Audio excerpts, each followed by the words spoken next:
So ngayon, para mag-change tayo yung COM mo, kasi yung sobra na sa COM 40, COM 30. So, punta tayo sa device manager. So, type mo yung device manager mo. Ay na kaagad. So, click mo lang yung device manager mo. Yun, dalawa na. So, close natin yung isa. Ngayon, na-read na siya dito. Ayan, COM port. COM and LPT ports. Okay. So, ngayon, hindi siya ma-read pag wala kang driver. Yung sinabi ko kanina, yung first na kailangan natin mag-download ng driver mo if hindi siya mag-read. Kasi wala siyang driver. So, ngayon, i-click natin to. Yan. So, nasa COM 3 na siya. Pero kung iba, nasa COM 30, kung mas malayo. So, ngayon, i-click mo lang yan.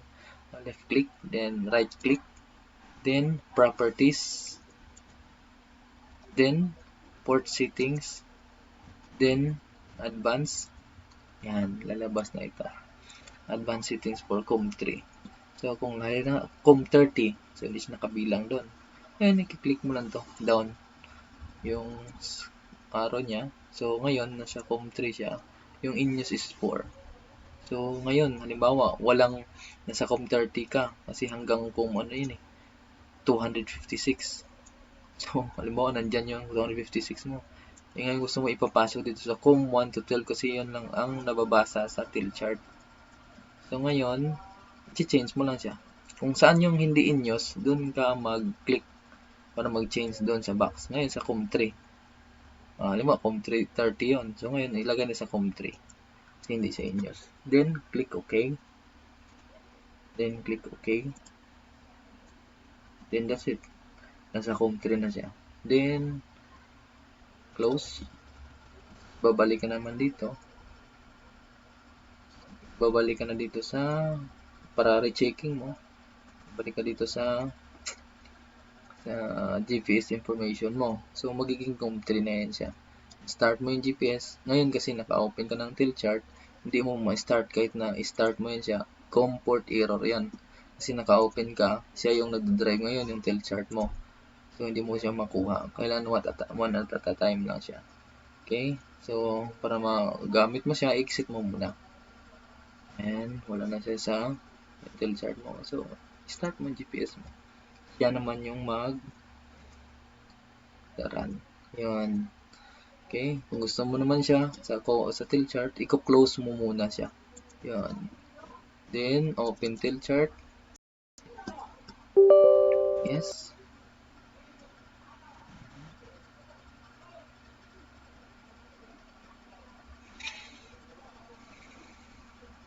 Okay, automatic na yan siya. Then, click mo lang OK. Nandiyan na kaagad yung position mo. Latitude, saka longitude. Okay. Ito yung sa scroll mo naman. So, maggawa ako ng iba't ibang video tungkol dito sa TELCHART natin. Lahat ng mga icon na yan, gagamitin natin. Ayan. Gusto mo yan? Ito. Ayan, 2D. Nakikita mo yung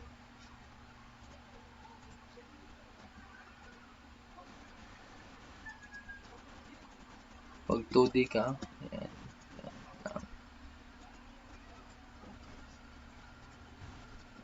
3D,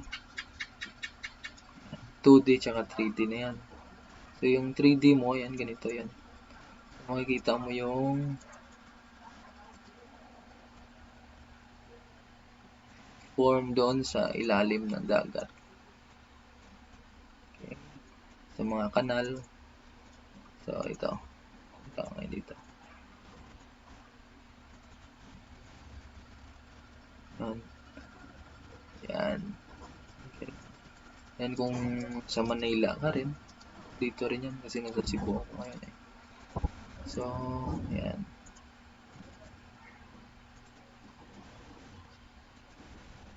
Yan, naka 2D siya. Yung mga contour line niya, madali mo siya makita pag naka 2D. Okay? So, yung Papasok dun sa channeling din papuntang Harbor Center. Ito yung sa North Harbor. Okay? Yan, yung 2D niya. Kikita mo yung blue is malalim. Yung mga naputi, yan is medyo mababaw. Ito yung TSS niya. Yan, okay?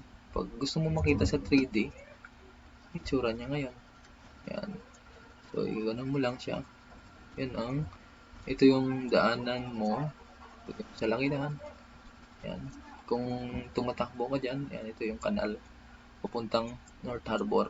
Ito yung kanal naman papuntang Harbor Center. Okay? Ito medyo malalim dito sa kabila. Okay. Yan. Konting kaalaman. Maggawa rin ako ng video. Lahat, mga anchorage area na yan lahat. Sabihin sa inyo ng BTMS na dyan kayo angkla sa may number na ganito, automatic makikita mo na siya agad. Okay? Yan. Ito rin. Pag sa South Harbor ka, bibigyan ka ng anchorage position ng BTMS or ng ETI. BTMS Manila, BTMS Corridor, Batangas, pag sa domestic ka. Okay. Pag sa labas ka naman, kasi hindi pa naman ako nakalabas, sa bahay lang. Currently may reference ka. Okay. Ito yung northbound, yung north channel, ito yung sa south channel. Going to Manila, to Manila Bay. Ito yung corridor. Okay. Okay, yan lang muna.